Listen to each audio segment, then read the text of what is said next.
The sun hung low over Pine Hollow, casting a golden glow over the sprawling forest that had been the pride of the small town for generations. Nestled against the Rocky Mountains, Pine Hollow was the kind of place where everyone knew each other's names, where the local diner was always busy, and the woods promised adventure for anyone daring enough to explore. But that summer, the forest was different. The air felt heavier, drier.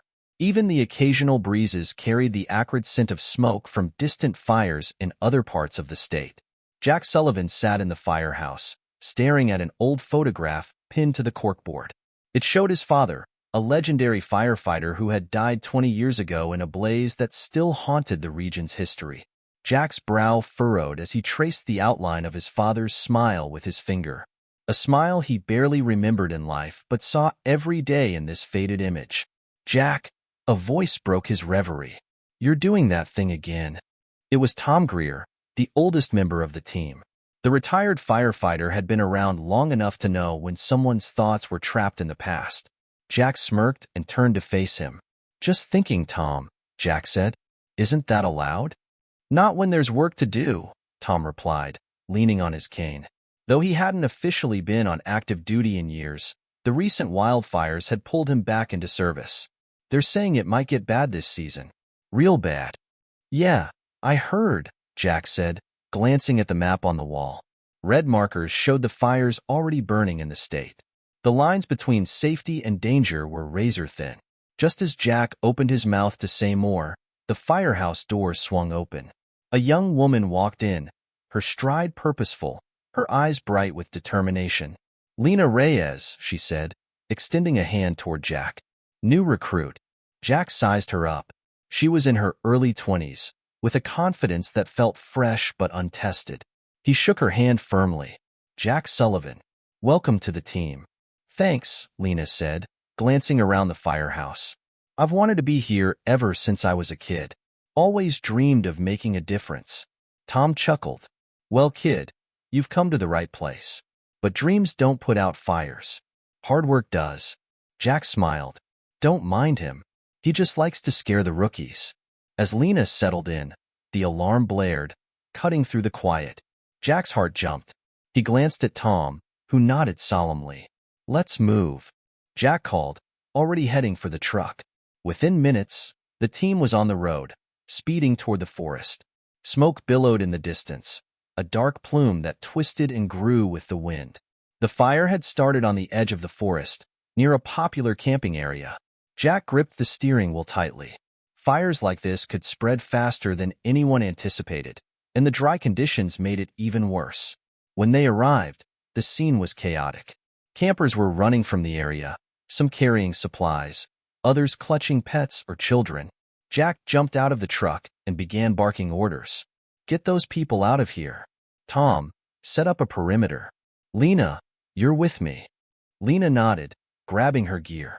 Her hands trembled slightly, but she didn't hesitate. Together, they headed toward the fire line, where flames licked at the dry grass and pine needles. "Watch your step," Jack warned as they moved closer. "The ground can give way near the roots. You don't want to get caught." Lena followed closely, her eyes scanning the trees. The fire was alive, crackling and roaring as it consumed everything in its path. It was terrifying and mesmerizing all at once. "Over here," Jack shouted, pointing to a cluster of trees that hadn't yet caught fire. "We need to cut these down before the flames reach them." Lena nodded and got to work, her axe biting into the wood. Sweat poured down her face, but she didn't stop. Jack watched her for a moment, impressed by her determination. Suddenly, a loud crack echoed through the forest. Jack turned just in time to see a massive tree start to fall, its trunk weakened by the flames. "Lena, move!" he shouted. Lena dove to the side as the tree crashed down, sending sparks and embers flying. She scrambled to her feet, her face pale but resolute. "I'm okay," she called. Jack gave her a quick nod before turning back to the task at hand. The fire was advancing faster than they'd anticipated. He radioed the others. "Tom, we need backup near the eastern line. The fire's gaining ground." "On it," Tom replied, his voice steady despite the chaos. As the hours passed, the The team worked tirelessly to contain the flames. Jack could feel the heat through his gear, each breath a struggle against the smoke-filled air. But he kept going, driven by the knowledge that the lives of the townspeople depended on their efforts. Finally, as night fell, the fire began to die down. Exhausted but relieved, the team regrouped near the trucks. "You did good out there," Jack said to Lena. "Thanks," she replied, wiping soot from her face. "But this was just the start, wasn't it?" Jack nodded. "Yeah, it's gonna be a long season." As they packed up their gear, Jack glanced back at the forest. The flames might be under control for now, but he knew the danger was far from over. And deep down, he couldn't shake the feeling that something about this fire wasn't right. In the distance, the smoke curled into the night sky, a reminder of the battle they'd fought and the ones still to come. The heat was suffocating. Even through his fire-resistant gear, Jack Sullivan felt the searing intensity of the flames ahead. The forest crackled with the sound of burning wood, a deafening roar that seemed almost alive. The team had been working tirelessly for hours, but the fire was gaining ground.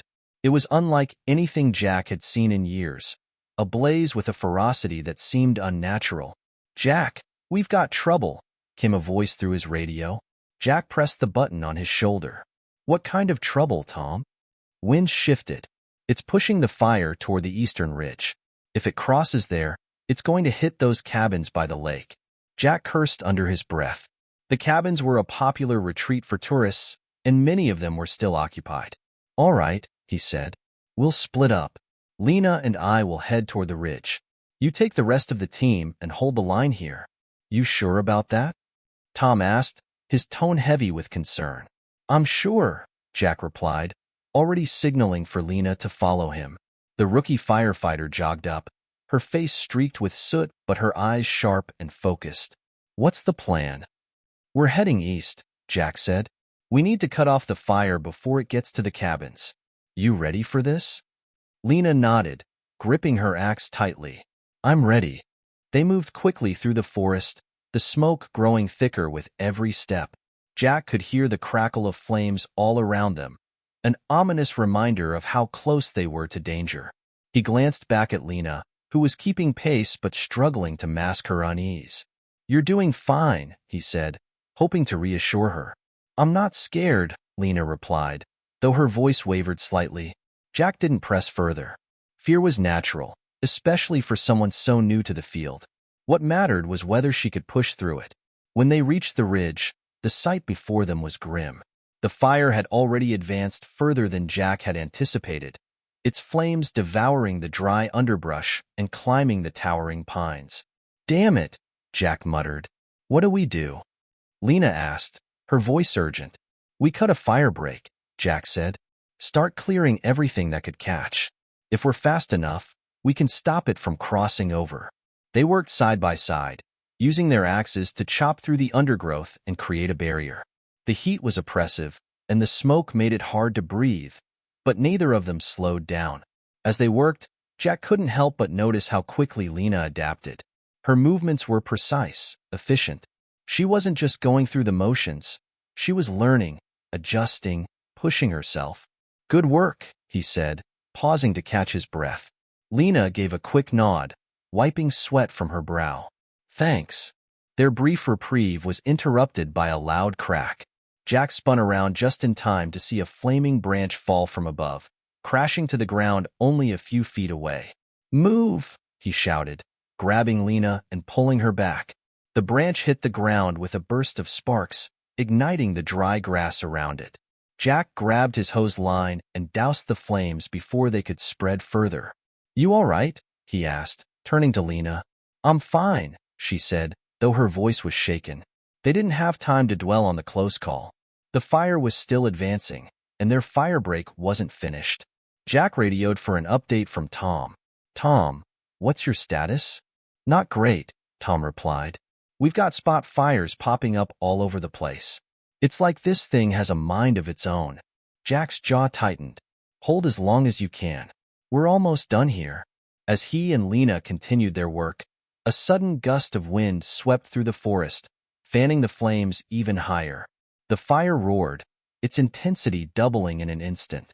"This isn't normal," Lena said, her voice barely audible over the noise. Jack didn't respond. She was right, of course. Fires didn't behave like this unless something, or someone, was fueling them. When they finally finished the firebreak, Jack stepped back to survey their work. It wasn't perfect, but it would have to do. "We need to get back to the others," he said. As they retraced their steps, Jack couldn't shake the feeling that something was wrong. The fire was too aggressive, too unpredictable. And then there was the faint chemical smell he'd noticed earlier, something that didn't belong in the forest. "Jack," Lena said suddenly, snapping him out of his thoughts. He turned to see her kneeling by a blackened patch of ground, her hand brushing against something half buried in the dirt. She held it up, a small metal canister, charred but still intact. "What is that?" Jack asked, stepping closer. Lena handed it to him. "I think it's fuel." Jack turned the canister over in his hands, his mind racing. If someone had deliberately set the fire, it meant they weren't just battling nature, they were fighting against an arsonist. "Tom," Jack said into his radio, "we've got a problem." "What kind of problem?" Tom asked. Jack hesitated, then said, "I think this fire was started on purpose." There was a long pause on the other end before Tom responded. "You sure about that?" "I'm sure," Jack said, his voice firm. As they continued back to the rest of the team, Jack felt a growing sense of unease. The wildfire was dangerous enough on its own, but if someone was behind it, their job just became a whole lot harder. By the time they reached the fire line, the team was barely holding their ground. The fire raged on, its flames climbing higher and higher as the wind continued to fan them. Jack looked at his exhausted crew, then at the inferno before them. He didn't have all the answers, but one thing was clear. This fight was far from over. "Stay sharp," he told the team. "We're not just fighting the fire anymore. We're fighting whoever lit it." The sun rose over Pine Hollow, casting an eerie orange hue across the smoky sky. Jack Sullivan stood at the edge of the charred forest, his boots sinking into the ashen ground. The wildfire had momentarily slowed overnight, but the air was thick with the promise of another relentless day. In his hand, Jack still held the fuel canister that Lena had found the day before. It was battered and burned, but the residue inside unmistakably pointed to accelerants, evidence of deliberate arson. "Jack!" Lena called from behind him, pulling him from his thoughts. "The crew's ready to move out. What's the plan?" Jack turned, his expression unreadable. "The fire's slowed here, but it's still raging to the north. We'll regroup at the station, then decide our next move." Lena hesitated, then asked, "What about the canister? Shouldn't we report it?" Jack's jaw tightened. "Not yet. I want more proof. Right now, this is just a hunch." As they walked back to the trucks, the weight of the discovery lingered between them. Lena kept stealing glances at Jack, sensing the turmoil beneath his stoic exterior. At the firehouse, the atmosphere was tense. The crew was exhausted, their faces drawn with fatigue and soot. Tom Greer, leaning on his cane, greeted Jack with a grim nod. "How's the ridge?" Tom asked. "Held for now," Jack replied. "But we found this." He held up the canister. Tom's brows furrowed. "Fuel?" Jack nodded. "Someone's feeding the fire." A murmur spread through the crew. Accusations of arson turned the wildfire from a natural disaster into something personal, a deliberate attack on their town and their lives. "What do we do?" one of the crew members asked. "We focus on the fire," Jack said firmly. "If we let this distract us, we'll lose control of the situation." Tom's gaze lingered on Jack. "You sure that's the best call?" Jack met his eyes. "For now, yes." As the day wore on, the crew prepared for another battle. Jack and Lena loaded equipment into the truck in silence until Lena finally broke it. "Why didn't you tell the team everything?" she asked. Jack glanced at her. "What would I say? That someone's out there trying to burn us out? They're already stretched thin. I can't let them lose focus." Lena's brow furrowed. "But they deserve to know the truth." Jack sighed, leaning against the truck. "My dad. He was a firefighter too. One of the best. 20 years ago, there was a fire just like this. Fast, aggressive, and it didn't make sense. He went in to stop it and never came back." Lena's eyes softened. I didn't know. I was just a kid, Jack continued. But I've spent my whole life wondering if someone was responsible for that fire. If it wasn't just bad luck. I'm not making the same mistake again. Not until I know for sure. Lena nodded slowly. I get it. But if we're going to stop this, we have to work together. By late afternoon, the team was back on the fire line, battling the relentless flames. The heat was oppressive, and the roar of the fire drowned out nearly everything else. Lena worked alongside Jack, cutting through brush and dousing hot spots. Despite her exhaustion, she felt a growing sense of purpose. She wasn't just fighting the fire. She was standing against whoever had started it. Suddenly, a crack echoed through the forest. Jack spun around to see a large tree falling, its base weakened by the fire. Get down, he shouted. The team scattered as the tree crashed to the ground, sending sparks and embers flying. Jack grabbed his radio. Tom, we've got a collapse near the southern line. Everyone okay? We're good, Tom replied, his voice steady. But we've got more trouble. The wind's picking up again. Jack looked at the sky, his stomach sinking. The wind was a firefighter's worst enemy, fanning flames and spreading embers far beyond the containment lines. We need to move fast, Jack said to the team. Clear as much as you can before this gets out of hand. As night fell, the crew returned to the firehouse, their spirits low. The fire was far from contained, and the wind had made their job even harder. Jack sat alone in his office, staring at the canister on his desk. His mind raced with questions. Who would want to destroy the forest? And why? A knock at the door pulled him from his thoughts. Lena stepped inside, holding a cup of coffee. You should get some rest, she said, placing the cup in front of him. Jack shook his head. Can't. Not with this hanging over me. Lena hesitated, then said, I looked into the land around the fire's origin. Most of it's owned by a single company, Horizon Development. Jack frowned. The real estate group? Lena nodded. They've been trying to buy up land near the forest for years. A fire would make it a lot easier to develop. Jack leaned back in his chair, his suspicions deepening. That's a big leap. Maybe, Lena said, but it's worth looking into. The next day, Jack and Lena drove to the fire's origin point, where the first canister had been found. The area was a blackened wasteland, the smell of smoke still hanging in the air. As they searched, Lena found another canister, half buried in the ash. She held it up, her expression grim. Whoever's doing this isn't just trying to burn the forest, she said. They're making sure it doesn't stop. Jack nodded, his resolve hardening. Then we'll stop them. For the first time in days, he felt a flicker of hope. The fire was still raging, but now they had a target, and Jack was determined not to let history repeat itself. The smell of charred wood clung to the air as Jack and Lena made their way deeper into the forest. The scorched earth crunched beneath their boots, each step stirring ash into the smoky haze. They were nearing the fire's origin point again, hoping to uncover more clues about who might be behind the arson. Jack carried the 2 fuel canisters they had already found, their blackened metal rattling slightly with each step. The weight of them felt heavier than it should have, as though they carried not just physical evidence, but the burden of something far more insidious. Over here, Lena called out, crouching near a half-collapsed ranger cabin. Jack approached, his eyes scanning the structure. The fire had consumed most of it, leaving only the frame and a few scorched beams standing. This place used to be a ranger outpost, Jack said. They kept maps of the entire forest here back in the day.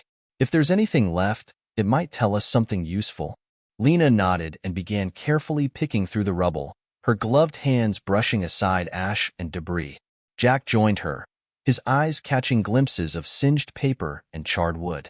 After several minutes of searching, Lena's voice broke the silence. Jack, look at this. She held up a leather-bound book, its edges blackened but the cover mostly intact. Jack took it from her and opened it carefully, revealing pages of detailed maps and handwritten notes. It's a ranger's journal, he said, flipping through the pages. These maps, they're old, but they show natural fire breaks and water sources that aren't on any of the current charts. Lena leaned over to look. Could this help us? Jack's mind raced. The wildfire had already jumped several of their containment lines, driven by unpredictable winds and dry conditions. These maps might be the key to outsmarting it. It's a start, he said. Let's get these back to the station. Back at the firehouse, Jack spread the maps across a table, the crew gathering around him. Tom Greer leaned on his cane, his sharp eyes scanning the faded lines and annotations. This is old school, Tom said, tracing a finger over one of the maps. Some of these fire breaks might not even exist anymore. Maybe, Jack replied, but it's better than guessing. If we can use these to predict where the fire will go, we might have a shot at cutting it off. The crew murmured in agreement, their spirits lifting slightly at the prospect of a new strategy. Lena stood at the edge of the group, watching as Jack took command. All right, Jack said. We're splitting into teams.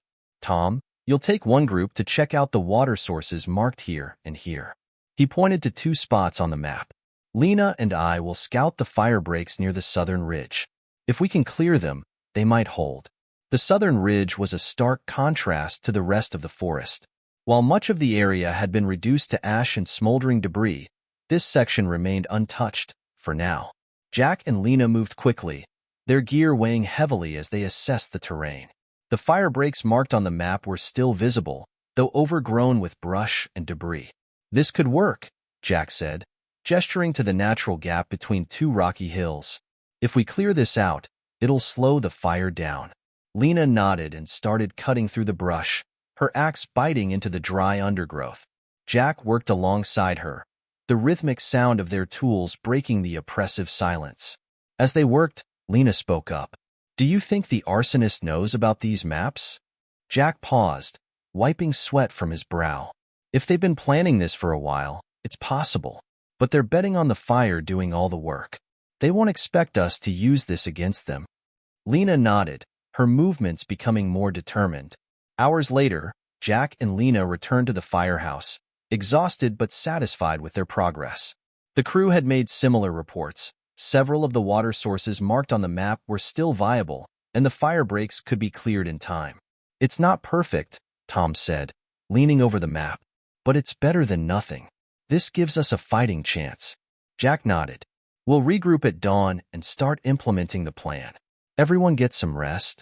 That night, Jack sat alone in his office, staring at the Ranger's journal. The maps were a gift, but they also raised more questions. Who had left the journal behind? And why hadn't these resources been used before? His thoughts were interrupted by a knock at the door. Lena stepped inside, a determined look on her face. I've been thinking, she said, holding a folder. I did some research on Horizon Development. They own a lot of land near where the fire started. But get this, they also bought property along the fire break we cleared today. Jack frowned. Why would they do that? Lena shrugged. Maybe they're betting on the fire clearing out the rest of the forest. If it burns, they can push through their development plans without any resistance. Jack leaned back in his chair, the pieces of the puzzle starting to fit together. The fire, the canisters, the abandoned ranger station. It was all connected. Good work, he said. But we're going to need more than this to stop them. Lena nodded. I'll keep digging. Someone has to answer for this. Jack watched as she left, his resolve hardening. The fire wasn't just a natural disaster, it was a crime. And he wouldn't rest until the truth came to light.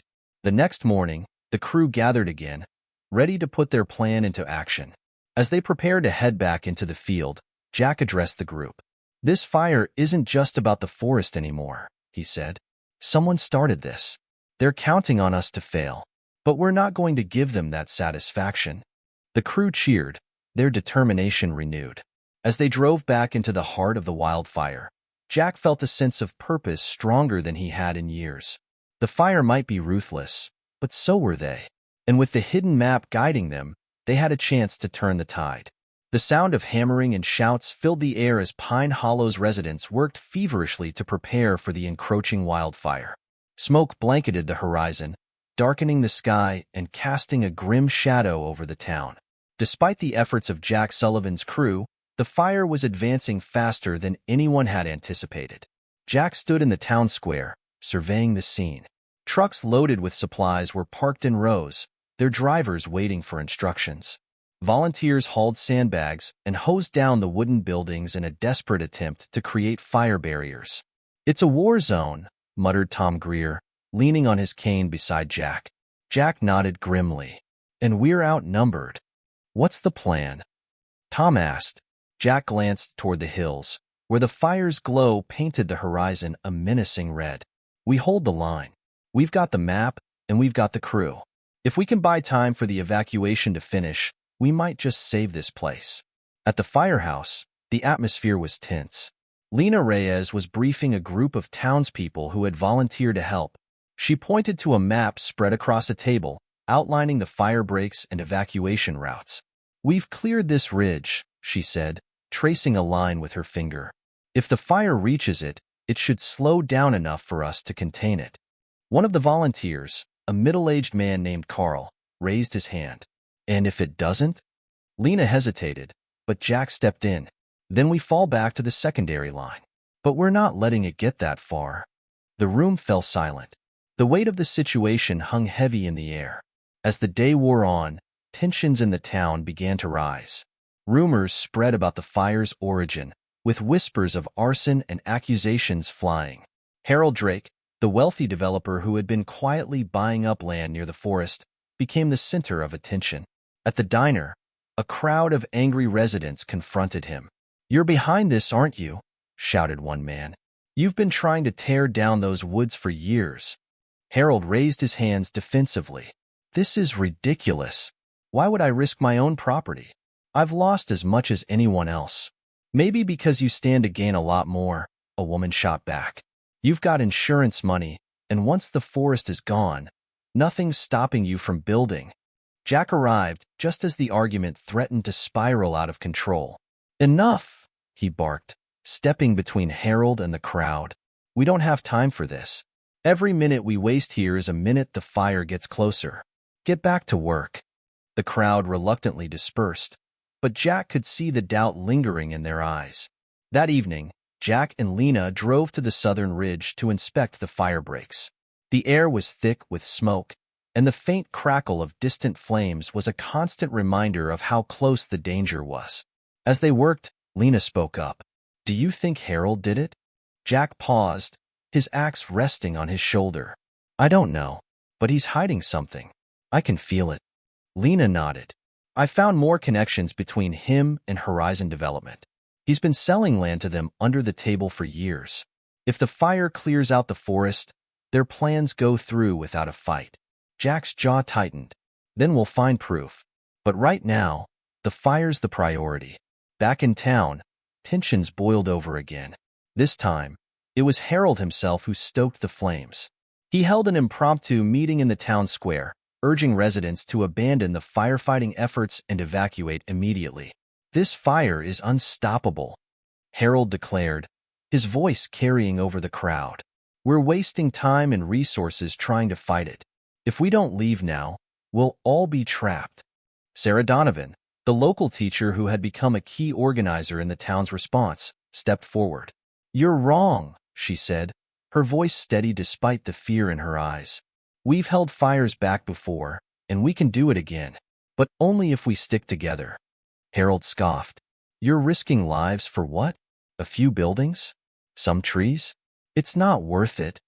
Sarah turned to the crowd. "This isn't just about buildings or trees. It's about our home. If we give up now, we lose everything."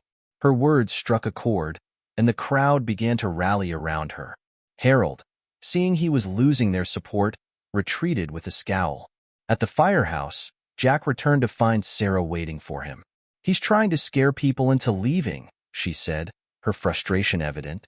"I know," Jack replied, "but we can't let him. If the town falls apart, the fire wins before it even gets here." Sarah nodded. "What can I do?" Jack looked at her, his respect for her growing. "Keep them focused. Remind them why we're fighting. And keep an eye on Harold. If he's up to something, we need to know." That night, the fire's glow was visible from the edge of town, its ominous light casting long shadows across the streets. Jack stood on the firehouse roof, staring out at the horizon. Lena joined him, her face somber. "The fire's moving faster than we thought. Even with the breaks, It might reach us by morning. Jack nodded. Then we'll be ready. Lena hesitated, then said, What if we're wrong? What if we can't stop it? Jack looked at her, his voice steady. We're not just fighting the fire, Lena. We're fighting for something bigger. For this town, for the people in it. That's worth every risk. As dawn approached, the crew prepared for what they knew would be the most critical day of their fight. The fire was coming, and it would test them in ways they had never been tested before. But as the town rallied together, firefighters, volunteers, and residents alike, Jack felt a flicker of hope. They were outnumbered, outmatched, and exhausted. But they weren't giving up. The morning sun rose behind a wall of smoke, casting an ominous glow over Pine Hollow. The air was heavy with ash, and every breath tasted of fire. Jack Sullivan stood at the southern ridge, watching as the flames crept closer. The fire breaks they had worked so hard to clear were now the town's last line of defense. Are the pumps ready? Jack asked into his radio.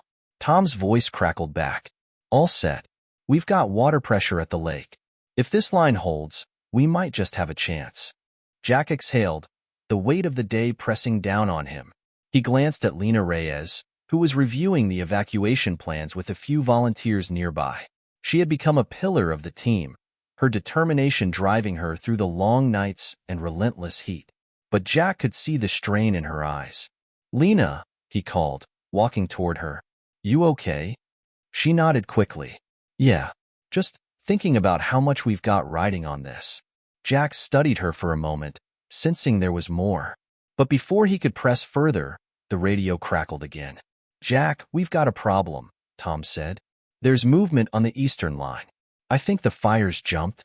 Jack's chest tightened. We'll head there now. Hold your position. Jack and Lena loaded into the truck, the engine roaring to life as they sped toward the eastern line. The fire was relentless, driven by unpredictable winds that carried embers like missiles, igniting fresh blazes miles away. When they arrived, the sight was worse than Jack had imagined. Flames licked at the edges of the firebreak, and a thick column of smoke spiraled into the sky. We need to reinforce this line, Jack said, grabbing his gear. Lena, radio for backup. But as Lena reached for the radio, her phone buzzed in her pocket. She hesitated, then pulled it out. Her heart sank. The message was from her younger brother, Alex. I'm in the woods. Max ran off, and I couldn't leave him. I need help. Lena's breath caught. Max was Alex's dog, and he had always been reckless when it came to protecting him. Jack noticed her hesitation. What's wrong? It's my brother, Lena admitted. He's out there, near the northern edge of the forest. Jack's face darkened. Lena, you can't go. We need you here. I have to, she said, her voice shaking. He's my brother. Jack stepped in front of her. You leave now, and we lose this line. That fire gets through. It'll take the town. Lena's eyes brimmed with tears. I can't just leave him out there. Jack's jaw clenched. He understood her desperation, but the stakes were too high. Go, he said finally, his voice low, but don't expect me to cover for you. Lena hesitated for only a second before turning and running to her truck. The northern edge of the forest was a chaotic mess of flames and smoke. Lena navigated the rough terrain, her hands trembling on the steering wheel. Alex, where are you? She muttered, scanning the woods. She spotted him near a small clearing, waving frantically. Max, the black Labrador, was beside him, barking at the encroaching fire. Lena! Alex shouted as she jumped out of the truck. What are you doing here? She yelled back, grabbing his arm. We have to go. I couldn't leave him, Alex said, clutching Max's leash. The fire roared, the heat unbearable. Lena pulled Alex toward the truck, shielding him from falling embers. As they reached safety, an enormous tree groaned and began to fall. Lena pushed Alex forward, diving to the ground as the tree crashed behind them. Go, she shouted, shoving him toward the truck. They barely made it out as the fire consumed the clearing, flames licking at the vehicle as Lena drove back toward the town. When Lena returned to the firehouse, the atmosphere was electric with tension. The fire had broken through the eastern line, spreading toward the town's outskirts. Jack was waiting for her, his face a storm of anger and exhaustion. "You left," he said, his voice cold. "My brother," Lena started. "I don't care," Jack interrupted. "You made a choice, and because of that, we lost the line. Do you know what that means?" Lena swallowed hard, guilt washing over her. "It means people could die," Jack said, "because you weren't there." Tom stepped forward, placing a hand on Jack's shoulder. "Enough, Jack. She's back now. Let's focus on fixing this." Jack turned away, his hands clenched into fists. "Get to work," he said. Lena spent the rest of the day trying to make up for her mistake, but the weight of Jack's words hung heavy on her shoulders. She knew she had let the team down, and the guilt was almost unbearable. By nightfall, the fire was dangerously close to Pine Hollow. The team worked tirelessly, cutting fire breaks and dousing flames, but the situation was becoming increasingly dire. Lena approached Jack as he reviewed the map, her voice barely above a whisper. "I'm sorry," she said. Jack didn't look at her. "Sorry doesn't bring back the line we lost." "I know," Lena said, "but I'll do whatever it takes to fix this." Jack finally looked up, his expression softening just slightly. "Then prove it." As the fire raged through the night, Lena threw herself into the work, her determination unshaken despite the danger. She knew she couldn't undo her mistake, but she could make sure it didn't cost the town everything. Jack watched her from a distance, his anger giving way to a grudging respect. She had made a bad choice, but she was fighting to make it right. The fire didn't care about their struggles, their mistakes, or their regrets. It consumed everything in its path, relentless and unforgiving. But as dawn broke over the burning forest, Jack realized they still had a chance. And this time, they wouldn't waste it. The fire roared like a living beast, its flames devouring the forest and advancing toward Pine Hollow. The air was thick with smoke, turning the sun into a pale orange disk in the sky. Jack Sullivan stood on the ridge, his team spread out along the fire break they had worked tirelessly to clear. "We've got embers jumping the line," Tom's voice crackled over the radio. "Northwest corner is looking bad." Jack grabbed his radio. "Hold that position as long as you can. We'll send reinforcements if it gets worse." He turned to Lena, who stood nearby, her face streaked with soot and determination. "You're with me. We need to check the pumps at the lake." Lena nodded. "Got it." The drive to the lake was silent, the weight of the situation pressing down on them. When they arrived, the scene was chaotic.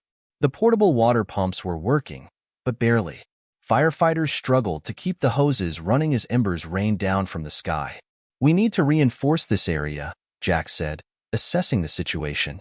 Lena grabbed a hose and joined the crew, her focus unwavering. Jack followed, his instincts guiding him as he coordinated efforts to protect the water supply. Suddenly, a massive tree, its roots weakened by the fire, began to collapse. The ground shook as it fell, crushing one of the pumps and sending a shower of sparks into the air. "Get back," Jack shouted, pulling Lena away from the danger. "We're losing the pumps," one of the crew members yelled. Jack's mind raced. Without the pumps, they wouldn't be able to keep the fire from spreading into the town. As they worked to stabilize the remaining pumps, Tom's voice came over the radio again, this time strained. "Jack, we've got a real problem on the northwest line. The fire's jumped, and we're running out of options." Jack clenched his jaw. "I'm on my way. Hold tight." He turned to Lena. "Stay here and finish this. I need to get to Tom." "Jack," Lena started, but he cut her off. "No arguments. Just do it." Reluctantly, Lena nodded. Jack grabbed his gear and headed for the truck, the weight of responsibility heavy on his shoulders. When Jack arrived at the northwest line, the sight was grim. Flames towered above the treetops, and the fire break they had painstakingly cleared was no match for the wind-driven embers. Tom Greer was in the thick of it, directing the crew despite his obvious exhaustion. "Tom!" Jack shouted, running toward him. "What's the situation?" Tom turned, his face lined with soot and fatigue. "We're out of time. If we don't stop it here, it's going to hit the town." Jack's mind raced. They needed a way to cut off the fire, something drastic. "What about a backburn?" he asked. Tom hesitated. "It's risky. If the wind shifts, it could trap us." It's our only shot, Jack said firmly. Tom nodded. All right, let's do it. The team worked quickly, setting controlled fires to burn the fuel ahead of the advancing flames. The heat was unbearable, and the smoke made it almost impossible to see. As the backburn spread, Jack noticed Tom slowing down. His movements were sluggish, and he leaned heavily on his cane. Tom, you okay? Jack asked, moving closer. Tom waved him off. I'm fine. Focus on the fire. But Jack wasn't convinced. He grabbed Tom's arm, steadying him as they moved to another section of the line. You shouldn't be out here, Jack said. Tom gave him a weak smile. I've been fighting fires longer than you've been alive, kid. I'm not quitting now. The backburn was working, but the fire's intensity was growing. The team began to retreat, but Tom stayed behind, adjusting the flames to ensure they spread in the right direction. Tom, let's go, Jack shouted. Not yet, Tom replied. This line isn't strong enough. If I don't finish it, the fire will jump. Jack ran toward him, but Tom held up a hand. Get out of here, Jack, Tom said, his voice steady despite the chaos around them. I've got this. No way, Jack said. We're doing this together. Tom shook his head. You've got a whole team depending on you. I'm just one man. Don't do this, Tom, Jack pleaded. Tom smiled faintly. Someone's got to hold the line. Go. Reluctantly, Jack backed away, his heart heavy. He knew there was no changing Tom's mind. As Jack and the rest of the team retreated to safety, they watched in silence as the backburn completed its work. The flames collided with the advancing fire, and for a moment, it seemed as though the forest itself was at war. When the fire finally began to die down, Jack's chest tightened. Tom was nowhere to be seen. The crew searched for hours, but it was clear that Tom hadn't made it out. His sacrifice had saved the town, but the loss weighed heavily on everyone. At the firehouse that night, Jack found a letter in Tom's locker. It was addressed to the team. If you're reading this, it means I've done what I was meant to do. Firefighting isn't just about saving forests or buildings. It's about saving people. And that's what all of you do every day. Never forget that. Keep fighting. Keep believing. You're stronger than you know. The letter was passed around, each crew member drawing strength from Tom's words. The fire had been contained, but Pine Hollow was forever changed. The scars of the wildfire would take years to heal, but the town's spirit remained unbroken. Jack stood at the edge of the forest, the charred earth stretching before him. He thought of Tom, of his sacrifice, and of the responsibility he now carried. We'll rebuild, he said softly, the words both a promise and a vow. Behind him, Lena stepped forward, her hand resting on his shoulder. Together, she said. Jack nodded, his resolve hardening. The fire may have tested them, but it hadn't defeated them. They were survivors. The morning after the fire was subdued, Pine Hollow was cloaked in an uneasy silence. The thick smoke had dissipated, revealing a landscape of ash and charred trees. The town had been spared, but the cost was heavy. Jack Sullivan stood at the firehouse, staring at the soot-covered trucks lined up like weary soldiers after a battle. The weight of Tom Greer's sacrifice hung over him like the lingering smoke. Jack, Lena Reyes said softly, breaking the silence. She held a folder in her hands, her expression resolute. What is it?